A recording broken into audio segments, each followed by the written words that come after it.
So welcome everyone to today's presentation.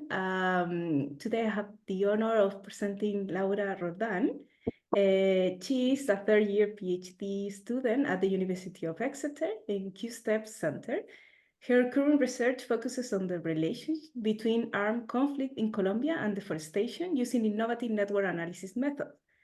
She is passionate about studying social-ecological systems and using network analysis to understand complex relations between nature, individuals, groups, and institutions.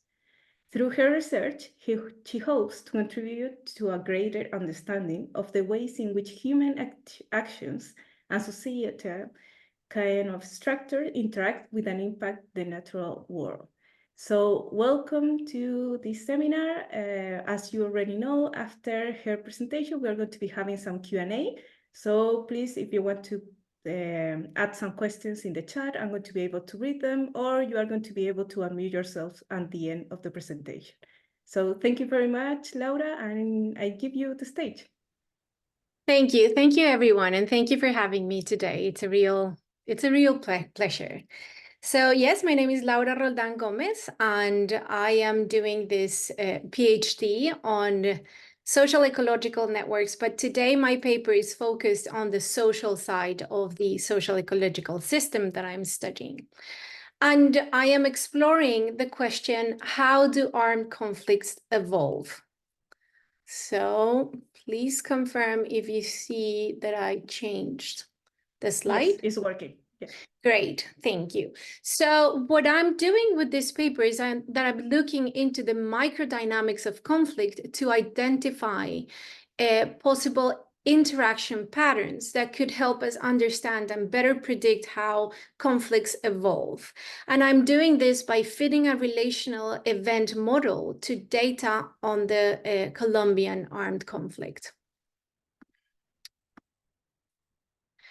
So, well, for starters, civil conflicts have profound devastating effects. These are major wicked problems that we have.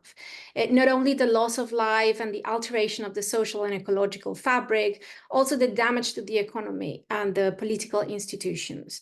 And apart from this, there are ramifications and spillover effects that affect not only the location in which the civil conflict is taking place, but other locations as well. And that, of course, can have lasting effects and more intricate effects, which end up affecting multiple generations. And in addition to that, as conflicts grow older, they become more harmful. They tend to involve more warring factions. Violence tends to increase and become brutal. And the root of conflict is no longer the problem that we need to solve.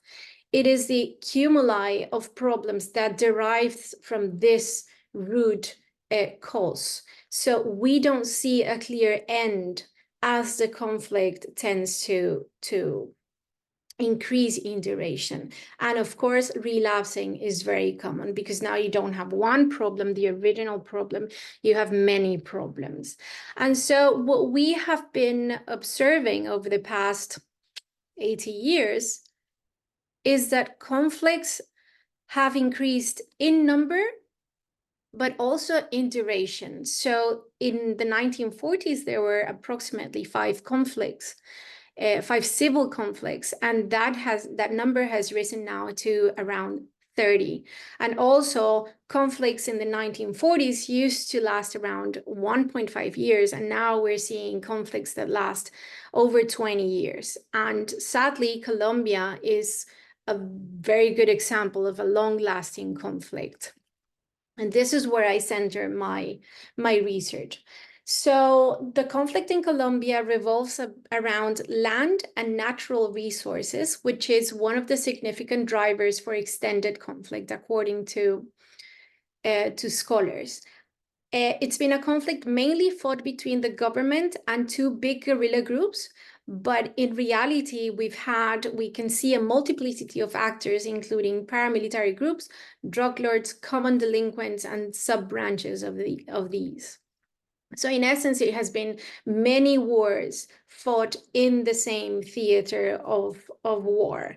And we have the added complication of having the cocaine industry to fund this conflict, which is another one of the main drivers of long-lasting conflicts, as per scholars have observed. Apart from this, it has been very pervasive and very tricky. So you can see from the graph from the plot on the slide that it's widespread around the whole country. And also from the graph, you can see how it tells multiple stories. It's one conflict between the 1960s and mid-80s, and then it becomes a different conflict that lasts until mid-2000s, and then it tells a whole different story from then onwards. So it's very tricky. It's very hard to keep a tab on what's going on with this type of conflict. Also, in the case of Colombia, it's been very resistant. Our peace agreement that we signed a few years ago, almost 10 years ago, is not the only one that we have tried signing. There have been multiple peace attempts, and none of them have been fruitful. They have only been part of the process. So it just tells you how difficult this conflict has been. Now, in trying to study this, I turned to theory, and I lost my mouse. Can you please confirm if you can see my mouse we on can your see screen you. so that I can point towards things? Okay, great. So let me change the slide. I'm now going to tell you about my exploration of the theory of the literature of war. Basically, in a nutshell, the literature on war is divided into 3 sub-branches. There's people studying the causes and consequences of conflict. There's people studying the duration of conflicts, mainly the drivers that prolong wars. And there's people studying peacebuilding and peacekeeping. I think studying the dynamics of war is a contribution to the second sub-branch of this literature, the duration of conflict. I think it can give us light as to what is happening in the day-to-day life of the conflict. And so I turned into the basic definitions of war to start unpicking the basic structure of war and to start unpicking what's going on at the micro level. So I went back to reading this guy, Clausewitz, who in 1832 wrote a major work into what it takes to have a war. It's like the Bible of war. So these theories defined war in many ways. This is one of the main definitions. I look into 3 definitions. First, war is a sequence of violent events. He calls them engagements that are driven by strategy to meet a socio-political end. So from this definition, what I choose is the word engagement, which is the basic unit common to all conflicts, and sequence, which implies a back and forth. It implies an evolution. Okay, so without these 2, we don't have a conflict. Now, the second definition says violent clashes interrupted by periods of observation during which groups are on the defensive. So what Clausewitz means with this is that war is not a continuous process. Even though you can see escalation of violence, the tension is not perpetually rising. It has breathing periods. It has periods where the groups need to rest. So it's spasmodic. It alternates between periods of greater and lesser intensity. This is also important for my exploration.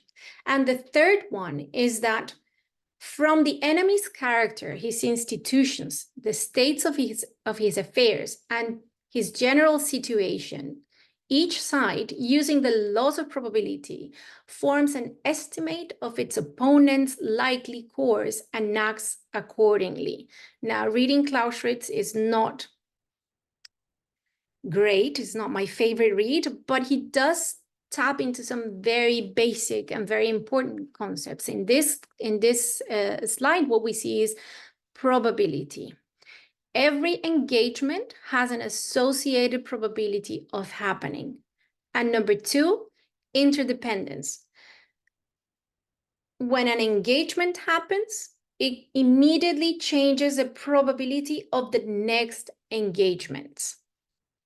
And then from the theory, we sort of can unravel two mechanisms. First, the sequence of engagements, which in the theory of war, they call it tit for tat. It's the tendency that we have to reciprocate, to mimic another person's actions, in this case, an attack.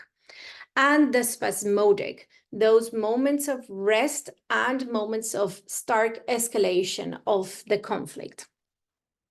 And I think now it's a good time to use a very simple example to explain this. So a conflict starts when I disagree with somebody. So let's say that Francisca and I are in complete disagreement, and Francisca's decisions are going to affect me personally. So I decide to attack Francisca, and I decide to use force. Okay, so by doing that, I attack Francisca and I sort of lay out different probabilities. What's going to happen next? Is Francisca going to attack me? Because if Francisca doesn't attack me, that's it, there's no conflict. If Francisca decides to attack me, mirroring and reciprocating that attack, then we might get into conflict. That my attack changed the probabilities of Francisca attacking me. It could also be that somebody else could attack me. Yeah, for instance, Elena could be on Francisca's side and decide to attack me. Or Elena might be on my side and decide to attack Francisca on my behalf. So it can become really complicated, but what we need to understand is that this unravels a series of events that create a history of events, and that those events have associated probabilities. Now, every time that we attack each other, we get tired, we lose resources, we lose soldiers, we lose money, in essence, we start to weaken. Francisca is also starting to get weak and weak as she attacks me. And what we need to decide now is, when is a good time? When do I still have enough energy to attack Francisca and to win the war? I need to eliminate Francisca from this conflict. And that's when I read Francisca's moves. You know, I try to see if she's tired, if she's lost a lot of money, if she is in the right place where I can go full attrition mode and attack her until the conflict just finishes. And that needs to happen before I become weak and Francisca notices that I am weak. Those are what Clausewitz used to call culmination points. Is that moment when the conflict you see a sudden escalation of conflict, and the conflict either ends or just keeps going into a death spiral, which is defined in the literature, but not as these other terms. It's kind of out there, but I haven't found like a real definition for the death spiral. But it's that back and forth where it turns out that my perception of Francisca's weakness was not accurate. And it turns out that Francisca had some energy within her to attack me back. So I started wondering if we could study this relational dynamic. And yes, I think we can. And I think we can use relational event models to study this pattern dynamics. So now I'm going to talk to you about the methodology that I used. So to define the network, basically, my nodes are armed groups that attack each other. And the link between the two is formed by the cumuli of attacks.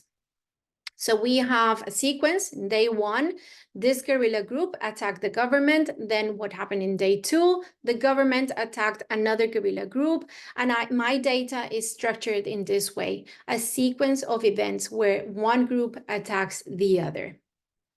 And that can be fit into a relational event model that does precisely that. It captures the dynamic process of an event history by estimated parameters such as reciprocity. So in essence, what these parameters are doing is that they are estimating the probabilities of something happening after something else has happened. And for that, I used this package. It's a relevant package. It's on R. I used R, and it was developed by Carter Butts in 2008. So I run pretty much all of the parameters within the REM, but I decided to stick to these two because I think they were the ones that gave me a better interpretation of what was happening. So one of them is the immediate reciprocity, which is actually called turn receiving, but it's in essence estimating what's going to happen in time 2 if in time 1 A attacked B, and it's estimating the probability of reciprocity. So the probability that in time 2 B is going to reciprocate the attack towards A. And another parameter that I measured, and I use the word complexity, but this is not the right word. And if somebody else can come up with a word and help me out in naming this parameter, I'll be very grateful. But forget about that. What's happening is that the model is estimating what happens at time 2. No, the model is estimating the probabilities of A continuing to attack in time 2 a different group, different from B. So in time 1, A attacks B. In time 2, what's the probability of A attacking a different group? So what I think this parameter is signaling, and this is why I call it complexity, is that if there are more groups coming into the picture, this coefficient is going to react. And also what it could be signaling is that A is becoming stronger, is escalating the conflict. So we have the immediate reciprocity, which is going to signal the back and forth of reciprocity attacks. And we have the turn continuing or complexity that's going to signal how the conflict is getting more complex or how groups are getting stronger and seeing those bursts of culmination points. So we've got tit for tat and culmination points. Now, just a brief note on how I did this. I grouped the data into windows of 5, 10 observations, and then I slided that window to get a coefficient every 10 observations. And then I created this, you're not seeing my, I'm pointing in the different one.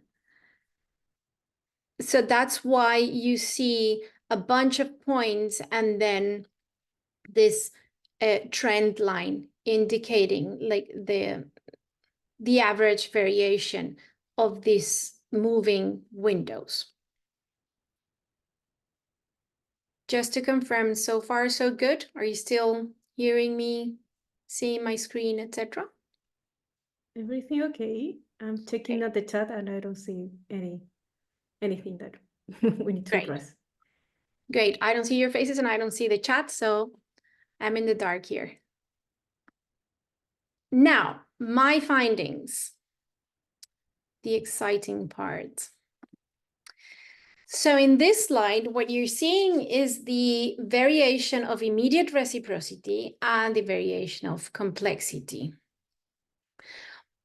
But you can see what I mentioned earlier, that this conflict has different moments in time, and those moments differ greatly. So you can see that we have one story up until the mid-80s, and then a completely different story. So what I decided to do was to split the two into 2 sub-periods so that I could better interpret the sparser data from the first years of conflict, which are still very important to look into. And so that made it more manageable for me to read what was going on. So the trend line is now going to fit nicely that first part, and it's not going to be just a curve and that's it. So what I did then was to choose some milestones to map on the coefficients so that I could see, or maybe I could relate them back to the behavior of the coefficient. And I'm happy to say that I found a few interesting things. So what you need to get from this graph is just that I plotted some basic milestones onto the coefficients. And I'm going to divide this first period into 3 subsets and explain what I think was happening. So in this first part, we can see lowering coefficients of immediate reciprocity. And this corresponds to a period in the Colombian history when the government was trying to eliminate some agrarian communities that were sort of trying to seek independence from the big lands being seized by the elites. And I think the immediate reciprocity tends to lower in this case because it was like a one-way street where the government, the state forces were using brutal force on these independent agrarian communities who were incapable of reciprocating attacks. As for complexity, I would wait for a bit because it's slightly rising, but we don't see that much variation. I don't think right now it's worth trying to estimate complexity. We could just see a slight rise. Now, in this second part of this first period, I'm very excited because I see a rise in retaliatory activity. It's an upward trend in the red line here. This part here, this increase in the retaliatory, the reciprocity activity has an upward trend, which corresponds with the formation and the expansion of the groups that these agrarian communities formed, the armed groups that they formed. So these are the first guerrilla groups that come into the theater of war. And you can see how reciprocity increases notably. As for the complexity, we see more complexity, which could be signaling the first emergence of these groups into the theater of war, which means that now I have to attack more fronts, whereas before we only had one a group attacking. Now there's multiple groups attacking. So the government might attack the FARC, and then it might need to attack the ELN and then the APL. So this continues on until the first bump. Now this is when things start to shift. And it's mainly because of 3 things happening. One is the state of security. So the government implemented a policy to destabilize the armed groups that were forming. And that's the statute of security. There's a group formed by the new drug lords trying to seize the industry of the cocaine, and they were targeting guerrillas, and they were doing so in a very, very brutal way.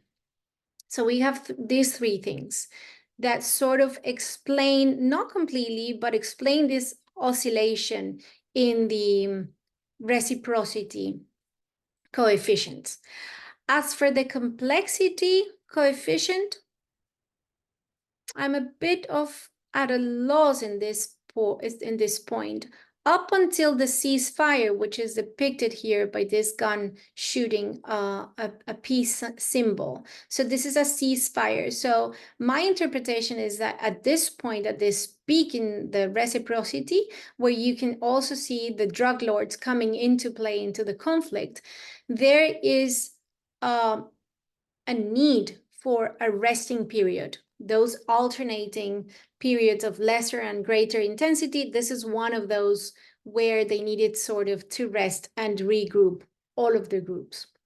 And we also see a drop in the complexity. So that could be signaling that there were no groups attacking each other at the time. And this is followed by, and now it's when we enter the second period, this is followed by a rise in the reciprocity. And that rise corresponds with the the end of the ceasefire. And groups here that were, so the ceasefire, the fire cease was intended at sort of calming down, trying to end the conflict. It was one of those peace attempts where, you know, enough is enough. But then what the groups were actually doing was recuperating their strength. And this is when we get into the second period, which is more interesting. In this second period, there. So in this second period, what we're seeing is a more clear pattern dynamic. We see those oscillations. Now we can see some ups and downs in both parameters, but they behave differently. So in the reciprocity, we have an initial rise, which could be a response to the end of the ceasefire here in this loop. Then we have the disappearance of one of the biggest guerrilla groups, and we see a diminishing reciprocity effect, only to be followed by an increase that corresponds with the new paramilitary groups, which were quite deadly and violent. And then we see a back and forth, only to see a plateau in this part here. So my reading of this is that more persistent values of this reciprocity effect could correspond to stronger groups that are at play here. And remember that as of the 1990s, when we started to have the cocaine industry, the cocaine boom, these groups were able to fund their activities, so they grew stronger. And then in the complexity coefficient, we have an interesting oscillation. It's less of an oscillation and more of a stark increase and slower decrease. No, slower increases and stark decreases. This initial rise could correspond to a culmination attempt after the retreat. Then it drops, possibly as a response of the disappearance of one of the main groups. And then it sees this progressive rise potentially related to the appearance of the paramilitary groups, the AUC, which, as I said, were very deadly and violent. And then followed by this deep that corresponds to the distension zone, a moment in time where it was like a ceasing fire.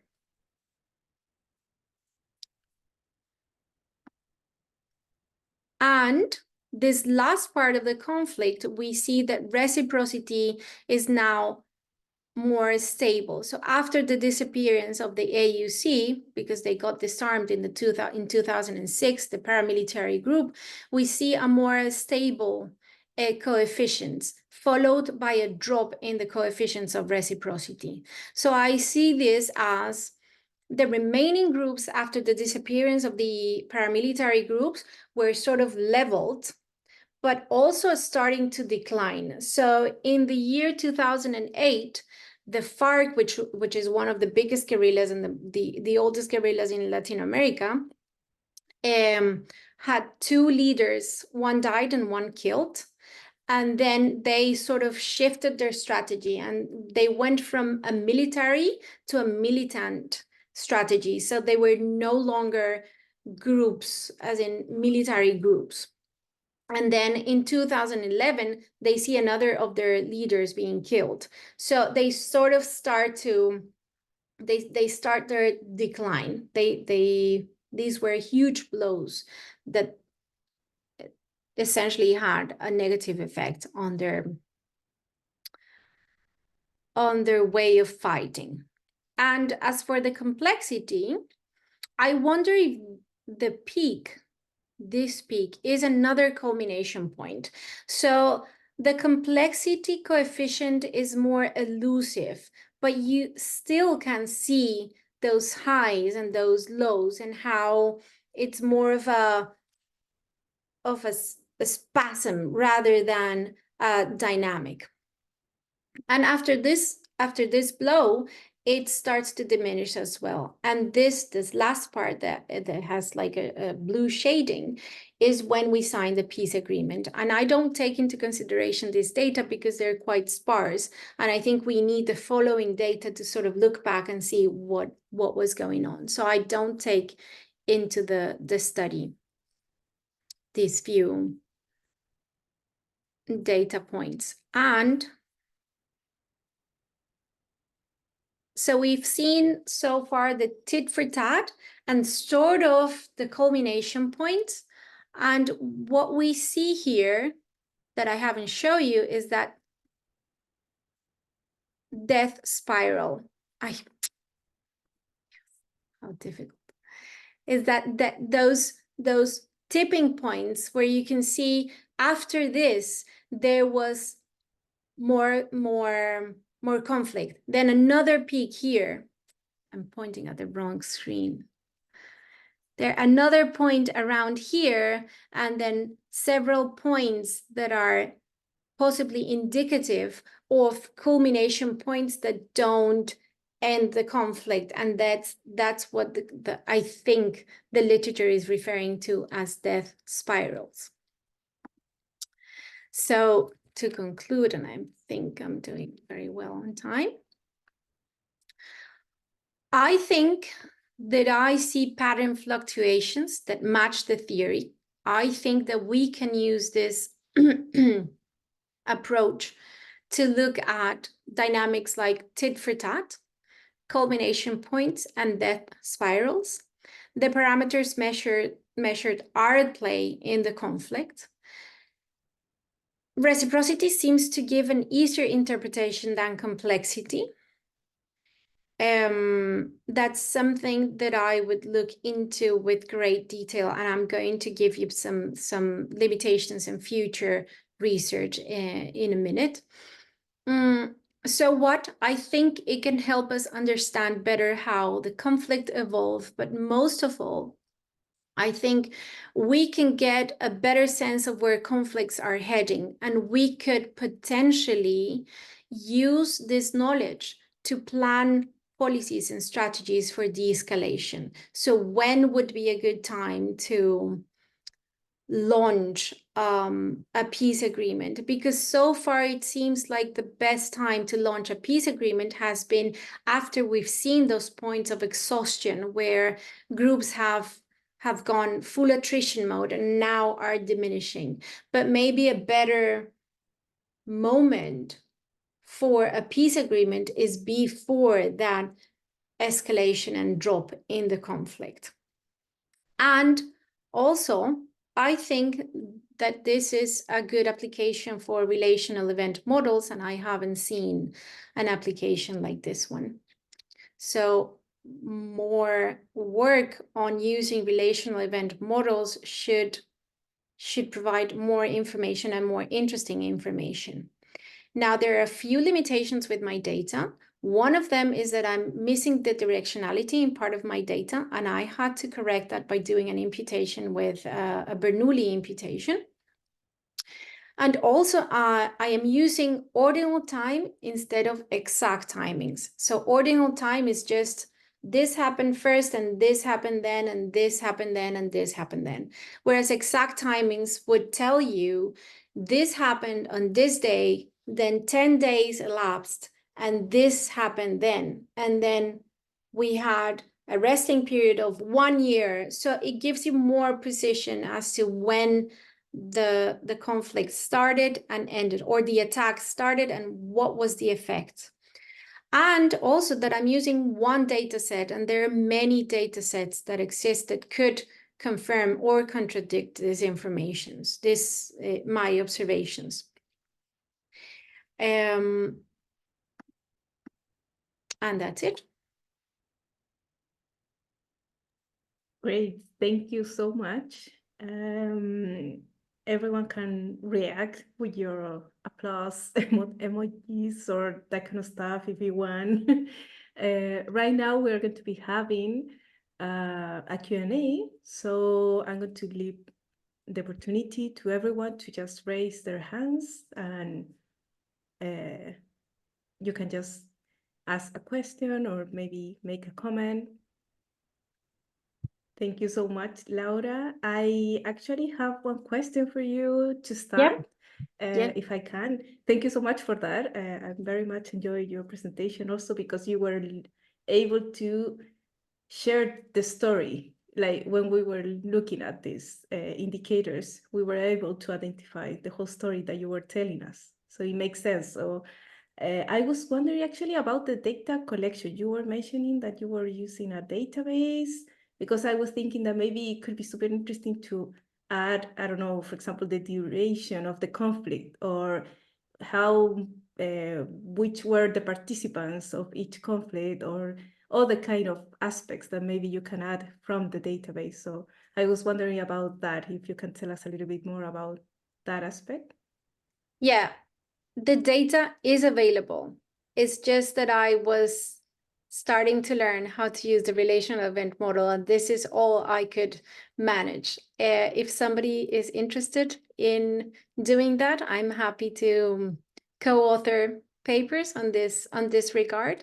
The data has information about the timings when this happened, so you can go to the date of the attack happening, and that can be fitted into the relational event model and tell you a better story and tell you, yeah, give you a better interpretation of the oscillations that I showed you. So yes, that data is available, and no, I couldn't process them because I was not there. Thanks for that. Any other questions, Gordana? Yes, hi. Thanks for the presentation. I have two questions. One is rather an understanding question. So is that only one conflict, or are there multiple conflicts in the data because of what you call complexity? This would be a difference whether a group just has or is attacking others multiple times regarding, like, with respect to different conflicts, or if it's still the same conflict. Okay, so I'm going to answer that. So according to the literature on the war in Colombia, this is one conflict. This is the conflict in Colombia. But you can see how it is so complex that I wouldn't even call it one conflict. It's just that it has some consistency as to the root of the conflict, and also the groups, like the major groups that were acting in this conflict. But in reality, you can see how it's so tricky that it's like many wars in one, which is the way that theorists in Colombia refer to this war. Mm-hmm. Thank you. And the other question would be related to the balance theory of hinder a bit, like where the idea is the enemy of my enemy is my friend, whether you have thought about incorporating or looking at the lack of transitivity, whether you could see that between the different groups. I'm not sure how many groups there are in general. That's a very cool point. I haven't considered that, but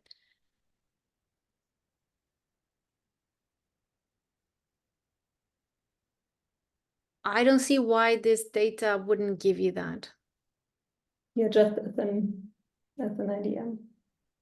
Yeah, that's a very good idea. Thank you.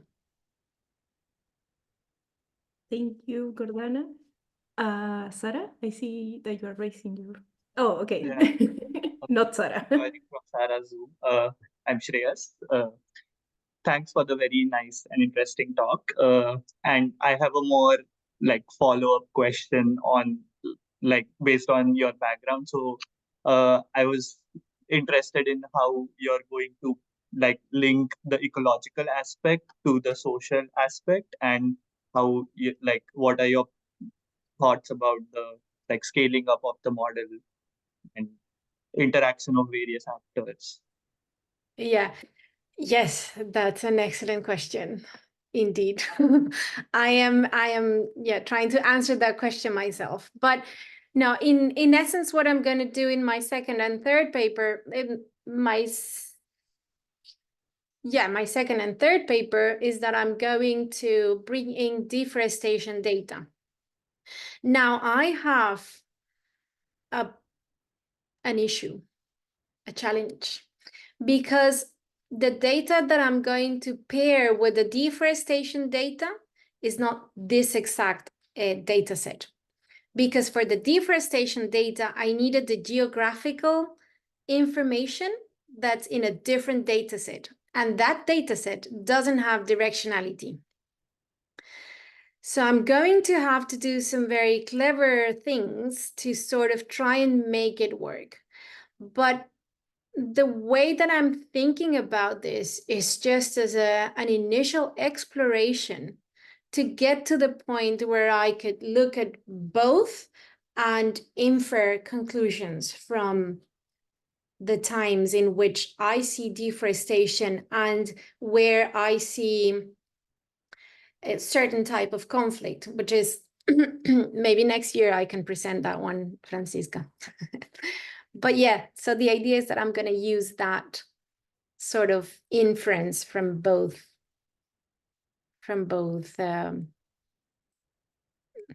research methodologies. But I'm going to use a geographical model to get. So if you have an attack in this point, imagine a map.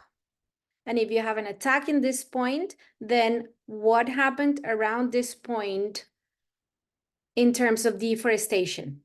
And if this point is guerrilla versus government, then how does that buffer around that attack compare to another buffer where there was paramilitary versus guerrilla? So that's sort of what I'm aiming for, but that's a work in progress.